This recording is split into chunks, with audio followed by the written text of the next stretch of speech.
Alrighty, so right here is a tour of the collective farm area. It's still a work in progress, but it's getting close to where I'm wanting it.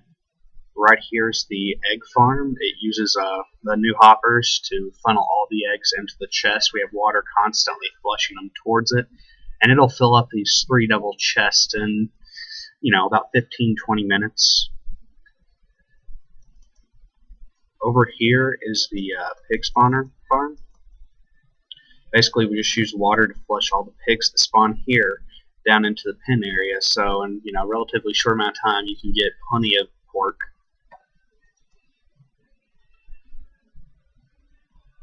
Over here is the automatic cactus farm. It's just like the same principle as the egg farm. I use hoppers to flush put all the cactus that drop down into the chest down there in that hole. And then here is the farming fields. As you can see, there's a large number of melon plants and watermelons. We also got fields started, and still got 2 more to plant, but we got potatoes and carrots going. And then our sugarcane farm, which is mainly useful for getting your herbalism score up. I mean, I'm at 300 right now, mid 300s, and if I harvest everything, I usually go up 2 points every time. We also have vine, cocoa farms, more nether wart than anybody should ever need. And then also right here is our tree farm. It's designed using the hoppers again to flush all the leaf drops that would normally be missed unless you sat there and broke every one. All of them they get flushed down into a hopper and put in the chest. As you can see, it's not fully planted yet, but it's getting there as well. Over in this corner, later on, we're planning on building us a nice arena. That's just a ways down the road. We've got to finish other things first. Up here is the player mall, SkyMall, whatever you want to call it. Eventually, this is going to be set up to where we can sell our goods or whatever as a store in these upper 2 floors. That's going to be a trophy hall level, and then let me show you what we have going inside these lower 2 levels.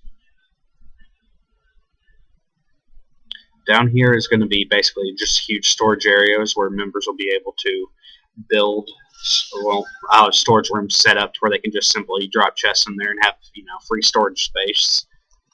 And then over here is our portals room. Right there's the nether portal, which went out for some reason, not really too sure why. And then there's the end portal. So that would give members access to the end dragon, ender pearls, whatever they're looking for.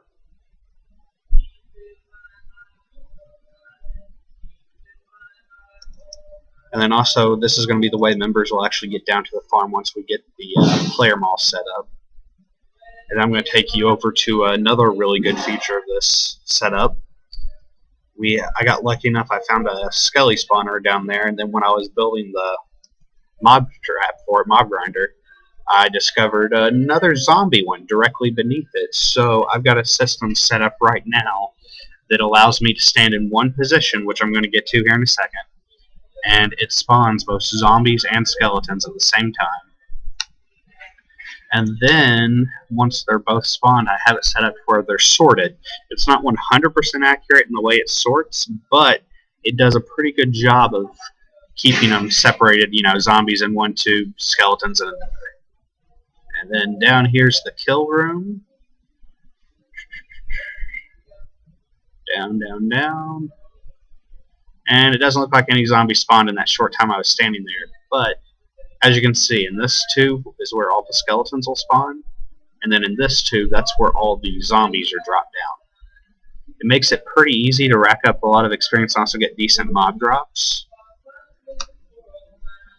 And then there's one other feature I want to show you guys before this tour is over with. And that's up here. Get up here. This is going to be sort of like a ground base area for members only. In here I've got the smelting, crafting, and brewing area set up. I still need to set up the brewing pots, that way there's a water source for the brewers. And in here I have the enchanting room set up to where there's 2 tables. You can max out your enchants here. And then, yeah, I've got the bow out. Well, I don't anymore. Hang on. Then in here I have it set up to where, just fun little archery practice area.